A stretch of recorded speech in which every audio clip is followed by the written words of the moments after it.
আচ্ছা, স্মার্টফোনের ম্যাপটা খুলে এক ক্লিকেই লোকেশন দেখে ফেলা, এটা তো এখন আমাদের সবার কাছেই একদম সাধারণ একটা ব্যাপার, তাই না? কিন্তু একবারও কি মনে হয়েছে এই যে এত নিখুঁতভাবে জিপিএস কাজ করে, এর পেছনে আইনস্টাইনের একটা অবিশ্বাস্য তত্ত্ব লুকিয়ে থাকতে পারে? চলুন আজ সেই রহস্যটাই আবিষ্কার করা যাক। মানে যখনই ম্যাপটা খোলা হয়, সাথে সাথে একটা ছোট্ট নীল বিন্দু ঠিকঠাক দেখিয়ে দেয় আমরা কোথায় দাঁড়িয়ে আছি। ব্যাপারটা তো প্রায় জাদুর মতোই, তাই না? কিন্তু এই জাদুটা আসলে কিভাবে কাজ করে, মানে কিভাবে একটা ফোন এত নিখুঁতভাবে নিজের অবস্থানটা বলে দিতে পারে? এর পেছনের আসল রহস্যটা কি? মজার ব্যাপার হলো, এই প্রশ্নের উত্তরটা কিন্তু শুধু আমাদের হাতের ফোনের মধ্যে নেই।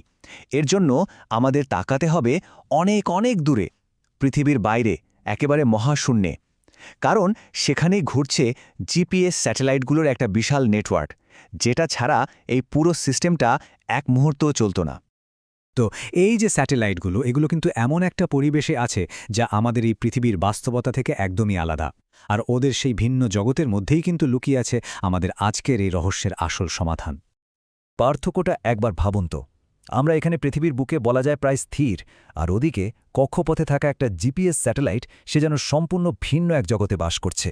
এর উচ্চতা আর গতির যে বিশাল ফারাক, সেটা আসলেই অবিশ্বাস্য। এই স্যাটেলাইটগুলো আমাদের থেকে প্রায় 20,000 কিলোমিটার উপরে ঘুরছে। ভাবা যায়? এত বিশাল দূরত্বের মানেটা কি?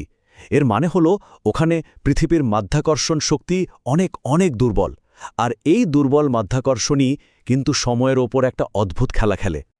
আর গতির কথা যদি বলি, ঘণ্টায় প্রায় 14,000 কিলোমিটার। এই অবিশ্বাস্য গতিতে এগুলো পৃথিবীকে চক্কর দিচ্ছে। তাহলে এই দুটো জিনিস মাথায় রাখতে হবে: এক, বিশাল উচ্চতা, আর দুই, প্রচণ্ড গতি।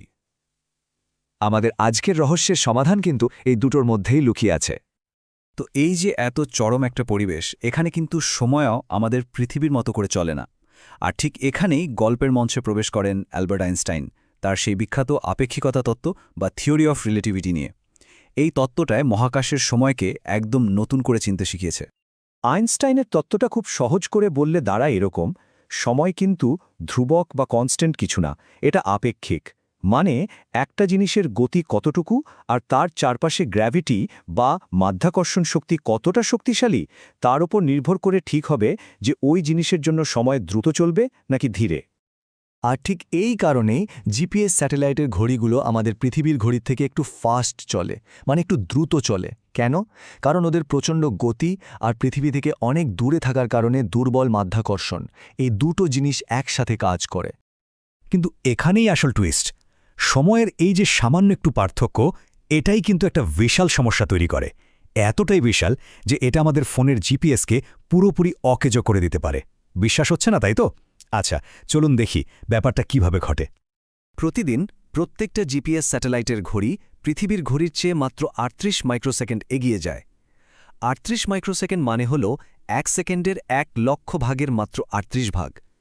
শুনতেই তো মনে হচ্ছে এ আর এমন কি, তাই না? 1 সেকেন্ডের এত ক্ষুদ্র একটা অংশ, এই সামান্য পার্থক্যে কী বা এসে যায়? একটা জিপিএস সিস্টেমের জন্য এইটুকু সময়ের পার্থক্য আবার এত জরুরি হয়ে দাঁড়ালো কেন? কারণটা কিন্তু একদম চমকে দেওয়ার মতো। এই যে ছোট্ট পার্থক্য, এটাকে যদি হিসাবে না ধরা হয়, তাহলে মাত্র একদিনের মধ্যেই লোকেশন দেখানোর ক্ষেত্রে প্রায় 10 কিলোমিটারের একটা বিশাল ভুল তৈরি হয়ে যাবে। একবার ভাবুন তো ব্যাপারটা, ম্যাপে দেখাচ্ছে যে কারো বাসাটা আসলে 10 কিলোমিটার দূরে অন্য একটা জায়গায়। আইনস্টাইনের এই তত্ত্বটাকে যদি গুরুত্ব না দেওয়া হতো, তাহলে মাত্র একদিনেই পুরো জিপিএস সিস্টেমটা একটা অকেজো খেলনার মতো হয়ে যেত। তাহলে প্রশ্ন হলো, বিজ্ঞানীরা এই অসম্ভব সমস্যার সমাধান করলেন কিভাবে? এখানেই আমরা এক জিনিয়াস কারেকশন বা সংশোধনের কথা জানতে পারি। ভাবা যায় 100 বছরেরও বেশি পুরনো একটা থিওরিকে প্রতি মুহূর্তে কাজে লাগানো হচ্ছে। এর সমাধানটা সত্যিই দারুণ। বিজ্ঞানীরা কি করেন? তারা প্রতি মুহূর্তে স্যাটেলাইটের ঘড়ি আর পৃথিবীর ঘড়ির মধ্যে সময়ের যে পার্থক্যটা হচ্ছে, সেটা মাপতে থাকেন। এরপর আইনস্টাইনের সেই বিখ্যাত সমীকরণ ব্যবহার করে একদম নিখুঁতভাবে হিসেব করে বের করেন যে ঠিক কতটা ফারাক হচ্ছে।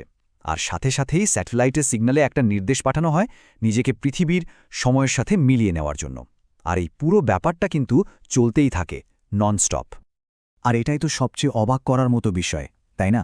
একটা জটিল সায়েন্টিফিক থিওরি যেটা একসময় হয়তো শুধু বড় বড় বিজ্ঞানীদের আলোচনার বিষয় ছিল, সেটাই আজ আমাদের সবার প্রতিদিনের জীবনে পথ চলার জন্য এত বেশি জরুরি হয়ে উঠেছে। তাই এরপর যখনই লোকেশন দেখার জন্য ম্যাপটা ব্যবহার করা হবে, এটা মনে রাখা যেতে পারে যে এটা শুধু একটা টেকনোলজি নয়, এটা আসলে সময়ের সাথে মহাবিশ্বের নিয়মের এক অবিশ্বাস্য বোঝাপড়া, যা এখন আমাদের হাতের মুঠো চলে এসেছে। আর এই পুরো ব্যাপারটা আমাদের একটা জিনিস ভাবতে বাধ্য করে, আমাদের প্রতিদিনের ব্যবহার করা প্রযুক্তির আড়ালে এমন আর কত যে অদৃশ্য বৈজ্ঞানিক বিস্ময় নীরবে কাজ করে চলেছে, যার খবর হয়তো আমরা রাখি না।